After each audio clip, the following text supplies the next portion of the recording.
Um bom dia a todos, que a paz do Senhor Jesus habite em cada coração aí presente.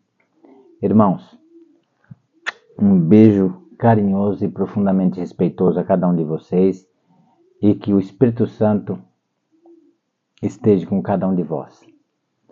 Irmãos, vamos estudar hoje Apocalipse, do capítulo 1 do Apocalipse, do verso 1 até o 3. Porém, ele desencadeia um assunto, tá ok?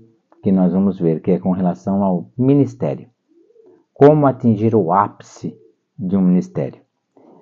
E se nós não imitarmos a Cristo com todas as maravilhas que Ele nos deixou, esse ministério não vai atingir o seu ápice. E nós vamos ver por quê. Vamos lá. Vamos à nossa oração.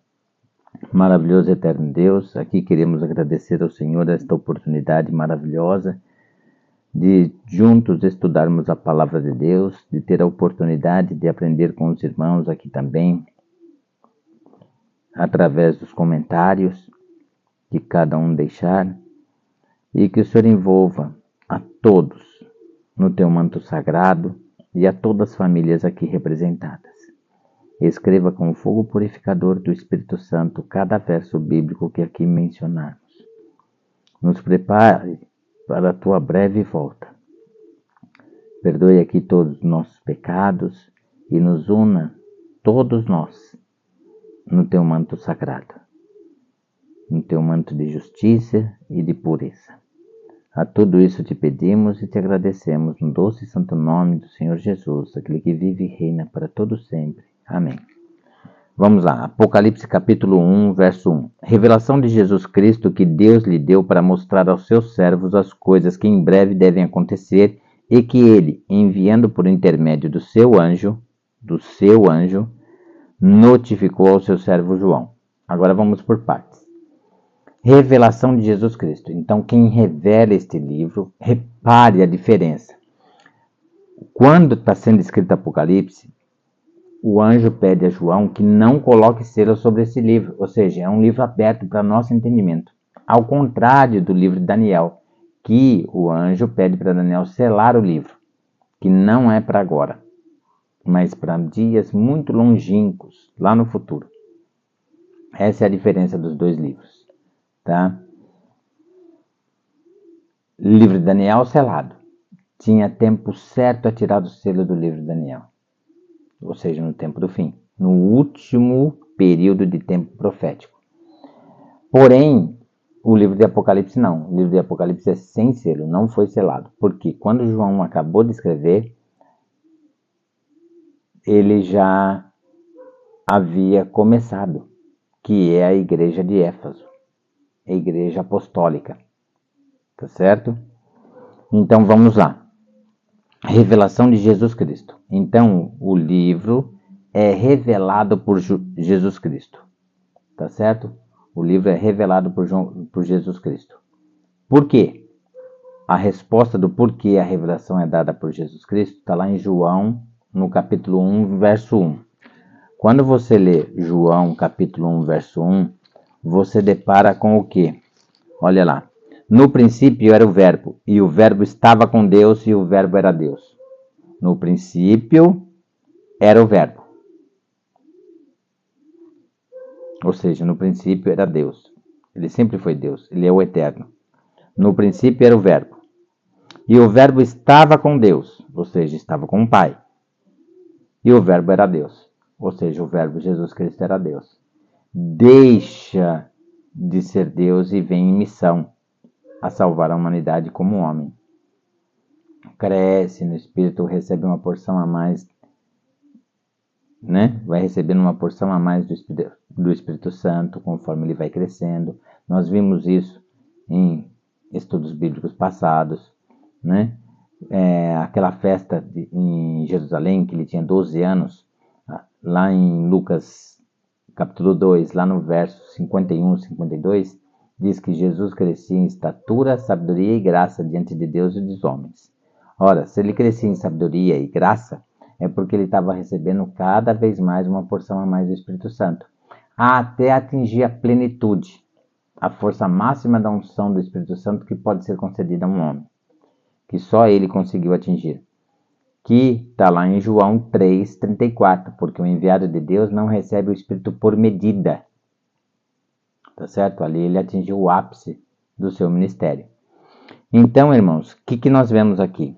Por isso, por ele ser o autor da salvação da humanidade e resgatar este universo caído em pecado, ele é autoridade a revelar o livro do Apocalipse, que Deus lhe deu. Ora, no plano da salvação, que foi um plano exercido por Deus, houve concessão do Pai, do Filho e do Espírito Santo para que esse plano viesse à tona. Só que Jesus é o princípio ativo, ele é o verbo. Ele é quem age. Ele é o princípio ativo. Entendeu? Então Jesus falava e se criava todas as coisas na criação. Assim como Jesus moldou com suas próprias mãos do pó da terra Adão e soprou em sua narina. Então ele é o princípio, ele é aquele que faz, ele é aquele que realiza. Por isso ele é o verbo. Ele exprime ação, não é? Segundo a concessão de todos eles, Pai, Filho e Espírito Santo, no plano da criação, no plano de criar a terra, de criar este universo. Entende? Ele é o princípio ativo. Que Deus lhe deu, que Deus deu a Jesus, né? Revelação de Jesus Cristo, que Deus lhe deu. Deu a quem? Deu a Jesus Cristo. Quem concede? O Pai. Depois, Pai, Filho e Espírito Santo concordar com tudo, o Pai concede a ele. O juízo é por conta dele. Repara que todas as ações é de Jesus Cristo. Ou seja, Jesus Cristo, ele é a ponte entre o céu e a terra. Ele é o elo de ligação. É no sangue dele que obtemos perdão dos pecados. Vai percebendo, tudo é Jesus, tudo Jesus. Ele é o centro também das Escrituras Sagradas. Então, revelação de Jesus Cristo, que Deus lhe deu, ou seja, o Pai lhe concedeu, para mostrar aos seus servos as coisas que em breve devem acontecer. E que ele, Jesus Cristo, enviando por intermédio do seu anjo, veja, esse anjo aqui é um anjo celestial realmente, que esteve com João na prisão em Patmos. Porém, veja bem, isso que eu quero que você entenda. Tem algumas circunstâncias aqui em Apocalipse, nas 7 igrejas, em Apocalipse 14, versos 6 e 7, em que o anjo pode ser também um mensageiro, um ser humano designado por Deus a levar a mensagem à igreja, tá? Anjo também significa um mensageiro. Em certas circunstâncias, nós vamos ver, não aqui, essa aqui é um anjo celestial mesmo. Em certas circunstâncias, nós vamos ver que essa palavra anjo não é um anjo celestial, mas um mensageiro de Deus a levar a mensagem de Deus adiante. Tá bom? Aqui, realmente um anjo celestial. Notificou ao seu servo João. Ou seja, o anjo ali entrega a João. Não é? Você vê que em algumas partes do Apocalipse, João tenta adorar o anjo e o anjo o impede. Não faça isso. Adore a Deus. Sou teu conservo e de teus irmãos. Ou seja, sou que nem você, criação de Deus. Tá certo? Ótimo. E agora nós vamos entender o seguinte.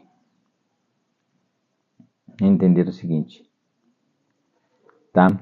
No verso 2, eu já procurei trazer o original para você, tá? O original para você. Olha que diz assim.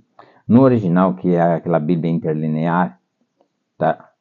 A maioria das suas pesquisas bíblicas, se examinar as escrituras, porque vós cuidar tendes da vida eterna, e são elas que me testificam, essa Bíblia vai dar conta.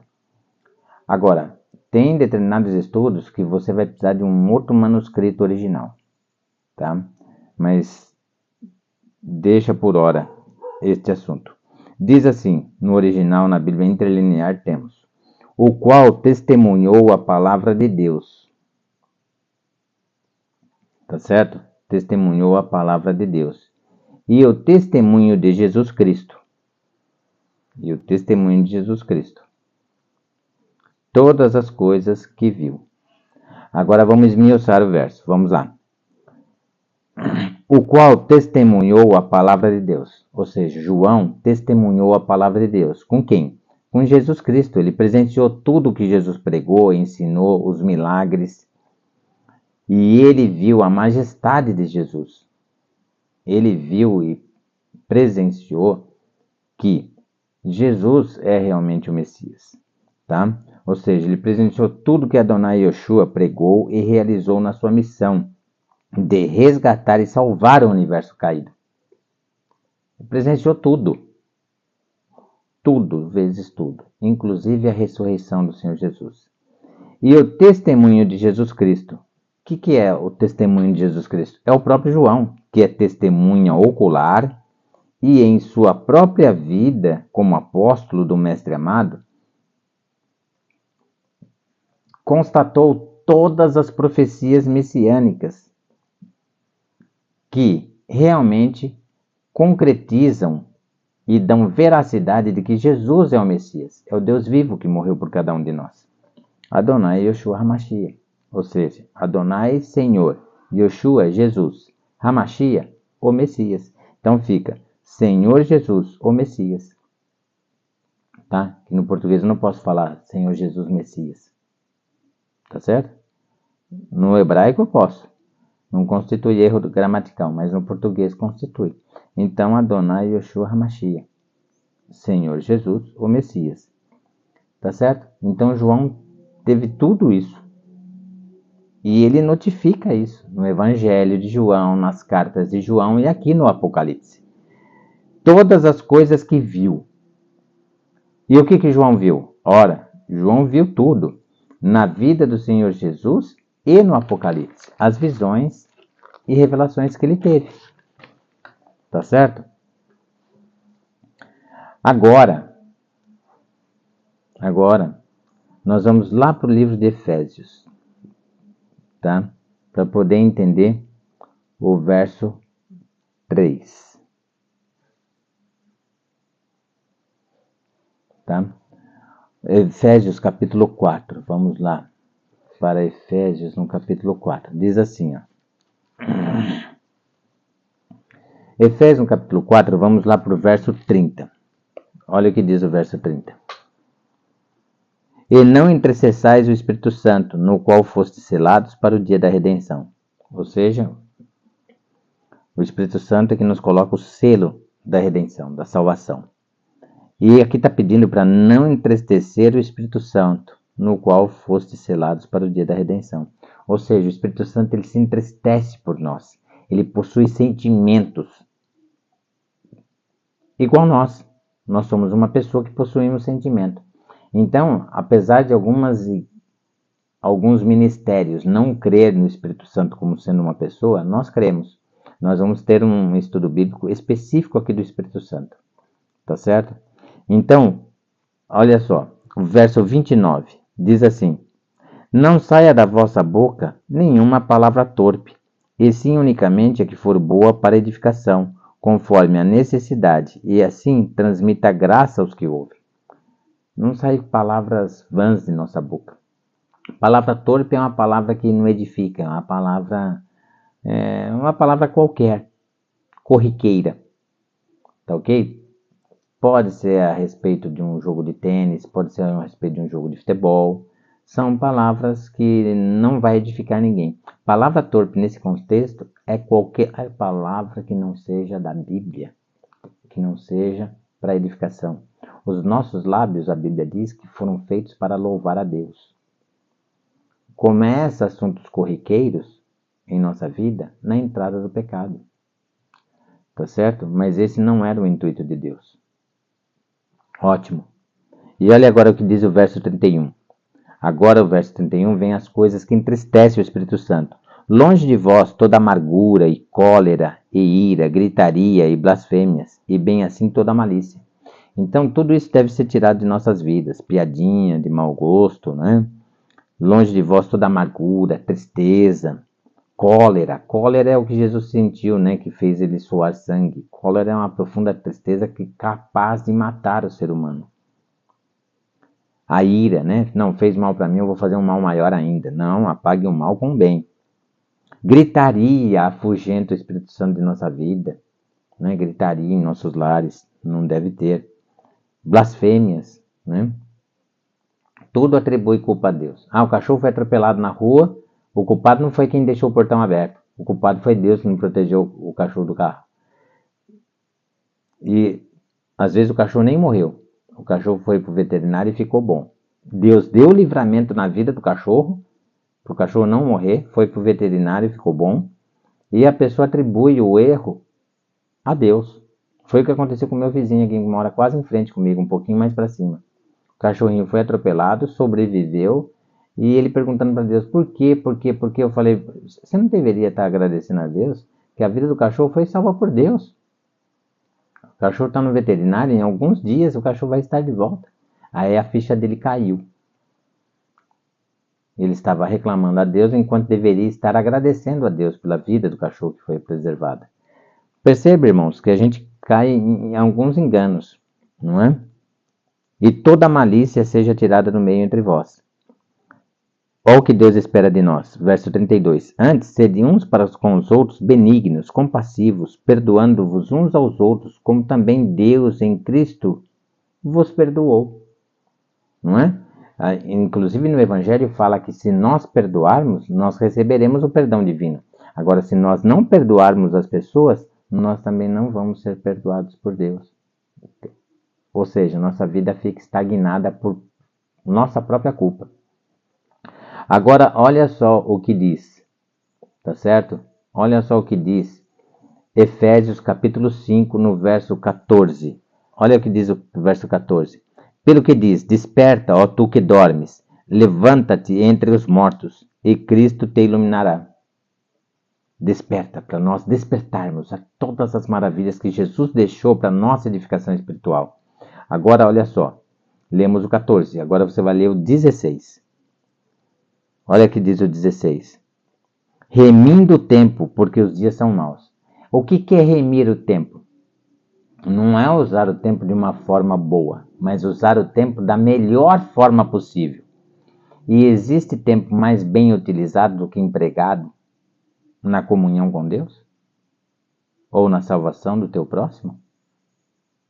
É para nós refletirmos, tá certo? Lembra daquela frase, se é que pode fazer uma síntese da Bíblia. Uma vida sem reflexão é um pesadelo, e sem meditar nas coisas de Deus, um suicídio. Porque a gente não progride, a gente não sobe uma escada a cada dia de nossa vida. Na fé. Entende? Remindo o tempo, porque os dias são maus. Agora olha o verso 2. E andai em amor, como também Cristo nos amou, e se entregou a si mesmo por nós, como oferta e sacrifício a Deus em aroma suave. Ou seja, Jesus Cristo foi o único sacrifício em cheiro suave a Deus. E foi por nós. Ele assumiu a segunda morte, a morte da condenação eterna. Por isso que no caminho de Getsemane não existia mais Espírito Santo nenhum nele. Só ficou o fôlego de vida. E ele enfrentou isso como um homem, com menos Espírito Santo que eu e você. Só tinha o fôlego de vida, para mostrar a Lúcifer e os seus anjos maus o dom sublime do amor. Tudo aquilo que Lúcifer jogou fora, jogou na lata do lixo. É o que existe mais sublime. Tá certo? Agora olha o verso 15. Portanto, vede, mesmo capítulo 5 de Efésios, agora o verso 15. Portanto, vede prudentemente como andais, não como nécios, ou seja, pessoas tolas, e sim como sábios, vivendo, buscando poder no santo amor de Deus, a viver a palavra de Deus. E agora o verso 1. Efésios 5, verso 1. Sede, pois, imitadores de Deus, como filhos amados. Ou seja, a Bíblia pede encarecidamente para nós imitarmos a Cristo. Não no sentido de ser igual a Cristo, não, jamais. Mas no sentido de fazer, realizar, praticar o que Ele nos deixou. Tá certo? Praticar as coisas que Ele nos deixou. Agora, vamos lá para Marcos 9. Olha o que diz em Marcos 9. Vamos deixar Marcos 9 por último? Mateus 17. Mateus 17. 19 ao 21. Diz assim, ó. Então os discípulos, aproximando-se de Jesus, perguntaram em particular: por que motivo não podemos expulsá-lo? Ou seja, os discípulos, os apóstolos, não conseguiram expulsar o demônio. E ele lhes respondeu: por causa da pequenez da vossa fé. Pois em verdade vos digo que, se tiverdes fé como um grão de mostarda, você já viu um grão de mostarda? Não é, mas parece grafite de lapiseira, quando você aponta. Mas se tiverdes fé como um grão de mostarda, direis a este monte: passa daqui para acolá, e ele passará. Nada vos será impossível, se tiver uma fé do tamanho de um grão de mostarda. Olha as benignidades de Deus como são ilimitadas e grandiosas. Um grão de mostarda. Mas esta casta não se espere senão por meio de oração e jejum. E agora Marcos. Vamos para o livro de Marcos que fala a mesma coisa. Marcos 9. Olha só que interessante. Marcos 9, o 28 e o 29. Diz assim, ó. Diz assim. Quando entrou em casa, os seus discípulos lhe perguntaram em particular: por que não pudemos nós expulsá-lo? Respondeu-lhe Jesus: esta casta não pode sair senão por meio de oração e jejum. O que eu quero dizer para você? Ora, se Jesus deixou jejum, oração, comunhão com a palavra, etc., nós temos que praticar essas coisas, irmãos. Não importa como. Deus vai aceitar, tá certo? Deus vai aceitar de acordo com o propósito do seu coração. Faço jejum uma vez por mês. Faço jejum uma vez por semana, segundo o propósito de cada um. Mas é bom a gente praticar, irmãos. Por quê? Porque senão o seu ministério não chega no ápice. É um ministério manco. O nome dessa mensagem é um ministério manco. Por quê? Porque se você for ver, a minoria das pessoas, e o pior, existem pastores de igrejas que não fazem jejum. Então, como esse ministério vai florir como um jardim do Éden sobre os corações? Tá entendendo? Então, é complicado, não é? Você tem lá um ministério, tá? Todo domingo, a partir das 8 horas da manhã, nós vamos fazer um passeio de bicicleta até as 9h20. E das 9h20 até as 10 horas, nós vamos ter 40 minutos de exercícios físicos e incentivar uma alimentação mais saudável, para cuidar do templo do Espírito Santo. É um ministério. O ministério da recepção na igreja, é receber as pessoas, os membros, os nossos queridos irmãos, amigos que nos visitam. É um ministério. Então, para você exercer o ápice, a força máxima desse ministério, você precisa do jejum. Assim como a oração é a respiração da nossa alma, o jejum é a rocha inabalável da nossa fé. O quê? Jejum é a rocha inabalável da nossa fé? Sim, jejum é a rocha é Cristo. Ou seja, o jejum é Cristo vivendo em você por meio do Espírito Santo. Olha que maravilha! E agora nós vamos encerrar a mensagem. Uma mensagem curta, porém de extrema importância e fundamental para o exercício de qualquer ministério. Romanos 12, vamos lá para Romanos 12. Olha o que diz Romanos 12, verso 2. E não vos conformeis com este século, mas transformai-vos pela renovação da vossa mente, a mente renovada, pela comunhão que Deus nos deixou, para que experimenteis qual seja a boa, agradável e perfeita vontade de Deus.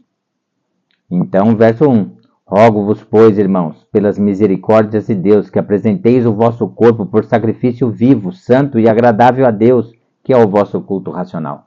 O que é um culto racional? Imitar a Cristo. Procurar tudo aquilo de dádivas que o Senhor nos deixou. Jejum, oração, comunhão com a palavra, vigiar e orar, tudo o que Ele nos deixou. E qual é o resultado disso? Filipenses capítulo 4. Olha só, Filipenses capítulo 4, o verso 8. Finalmente, irmãos, tudo o que é verdadeiro, tudo o que é respeitável, tudo o que é justo, tudo o que é puro, tudo o que é amável, tudo o que é de boa fama, se alguma virtude há e se algum louvor existe, seja isso o que ocupe o vosso pensamento. Só coisas nobres, só coisas maravilhosas. Você vai purificando o pensamento. E se você está purificando o pensamento, você está levando o seu coração a praticar coisas nobres, majestosas, maravilhosas que o Senhor Jesus nos deixou. Consequência é o verso 6. Não andeis ansiosos de coisa alguma, em tudo, porém, sejam conhecidas diante de Deus as vossas petições, pela oração e pela súplica com ações de graças. Não ficar ansioso com nada. O que diz lá em 1 Pedro 5, verso 7? Colocais toda a vossa ansiedade sobre mim, porque eu tenho cuidado de vós. Não ficar ansioso com nada, pressionado pelo relógio, estresse, não. E a consequência disso é o verso 7. E a paz de Deus, que excede todo entendimento, guardará o vosso coração e a vossa alma em Cristo Jesus. Maravilhoso? Por quê? A resposta do porquê de todas essas coisas está em Efésios, no capítulo 6. É isso que Deus espera de cada um de nós. Verso 16. Efésios 6, o verso 16. Embraçando sempre o escudo da fé. Quem que é o escudo da fé? Jejum. Assim como a oração é a respiração da nossa alma, o jejum é a rocha inabalável da nossa fé. Ou seja, o jejum é Cristo vivendo em nós, no nosso íntimo, no nosso ser, por meio do Espírito Santo. Até que você seja uma fonte de água viva a jorrar para a eternidade. Que está lá em João capítulo 4, quando Jesus conversa com a mulher samaritana. Até ser uma fonte de água viva a jorrar para a eternidade. Olha lá. Embraçando sempre o escudo da fé, com o qual podereis apagar todos os dardos inflamados do maligno. Expelir demônios, libertar pessoas. Porque você libertou? Não. Porque o poder do Senhor Jesus libertou essas pessoas. Você foi um instrumento. Eu fui um instrumento enferrujado, corroído pelo pecado, mas a serviço de Deus. Então toda essa ferrugem vai ser restaurada, transformada em nós. Tá certo? E a consequência de tudo isso é o verso 12. Porque a nossa luta não é contra o sangue e a carne, e sim contra os principados e potestades. Nossa luta não é contra a carne, não é contra o ser humano, mas é contra as potestades do mal. Porque a nossa luta não é contra o sangue e a carne, não é contra o ser humano, e sim contra os principados e potestades, contra os dominadores deste mundo tenebroso, contra as forças espirituais do mal nas regiões celestes. Ou seja, nossa luta é contra o império da morte, é contra o dragão Lúcifer e seus anjos malignos, que escravizam as pessoas no pecado. Tá certo? Consequência, irmãos, o meu desejo, a minha oração para mim e para você está lá em Filipenses capítulo 4, verso 23. Olha só. A graça do Senhor Jesus Cristo seja com o vosso espírito. Ou seja, o que é isso? Esse desejo, ao encerrar o livro de Filipenses, o apóstolo Paulo está dizendo o seguinte: implícito está o coração e a vida do Senhor Jesus por nós, para que toda a humanidade busque a tempestade de bênçãos que Adonai deseja nos presentear e doar. E o que Adonai Yeshua HaMashiach deseja nos presentear e doar? A joia rara da unção do Espírito Santo, a raiar luz transbordante em toda a sua criação em plenitude de Espírito. O anjo tem plenitude de Espírito, o anjo celestial, porque nele não há pecado. E a nós, aqui nesse universo caído, a maravilhosa unção do Espírito Santo, em luz no Espírito. É o meu desejo, a minha oração para você. Vai ter um estudo de como buscar a unção do Espírito Santo. Um forte abraço Um beijo no teu coração, no espírito. Siga em frente. Aquele que perseverar até o fim, este será salvo. Amém.